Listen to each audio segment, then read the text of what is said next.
When is an in-court identification at a preliminary hearing unnecessarily suggestive? I'm Tulsa Attorney James Wirth. That is a topic that we have today. Deals with an issue of the criminal defense attorney handling felony cases. You've got preliminary hearings, and it's not too unusual to have an identification at a preliminary hearing. So the state puts a witness on the stand, and then you've got, potentially your in-custody client with the handcuffs and the orange jumpsuit, and they point out it's the guy at the defendant's table. That's the guy that did it. When is that an appropriate thing or inappropriate thing to do? From a defense perspective, you would suggest that that is unnecessarily suggestive. The only option they have is the one person that is sitting at the defense table. They already have the orange jumpsuit on. They already have the handcuffs on. I mean, even if that weren't the person, think about the pressure that the state is putting on the witness to identify that person, the person that they have filed charges against, arrested, brought to court, and sat there. What if they're not sure that it's that person? Are they really going to feel that they are free to say, oh, I don't know if that's him or not, or that's definitely not him? Probably not. They're under a huge amount of pressure to follow through with what the state is expecting them to do based on what the state has already done in dragging them in there. So under the law, though, when is it unnecessarily suggestive? Well, I've got an old case going back. It's a Turner v. State 1990 OKCR 79. And it notes that under those circumstances where the defendant is sitting there with the handcuffs in the orange jumpsuit, that it can be unnecessarily suggestive.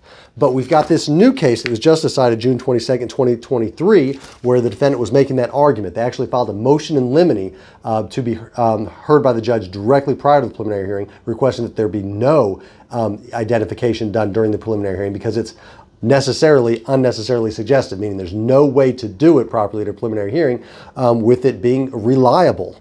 It's going to be unnecessarily suggestive because that's the only choice that they have. But in this case, the witness previous to the crime was an acquaintance of or acquainted with the alleged defendant.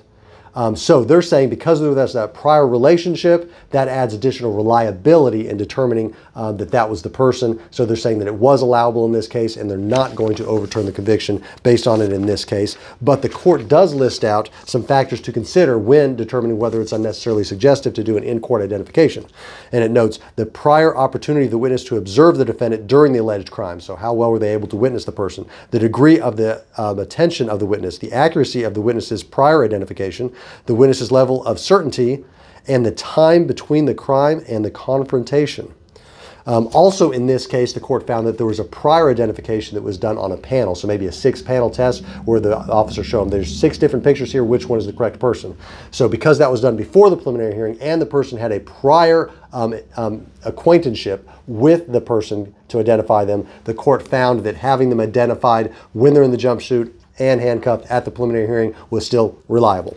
So there may be some debate on that, but if you're a defense attorney or you're a defendant going through this, certainly you want to make an issue of identifications in court if they're under those circumstances, argue that they are unnecessarily suggestive, and find a better way to do it so that there's actually some reliability, because obviously nobody wants there to be these false convictions and unwarranted convictions. So if you're dealing with the circumstances, you got a question about criminal defense in the state of Oklahoma, you're going to want to talk to an attorney about that privately and confidentially. To get that scheduled with an attorney at my office, you can go online to makelawEasy.com.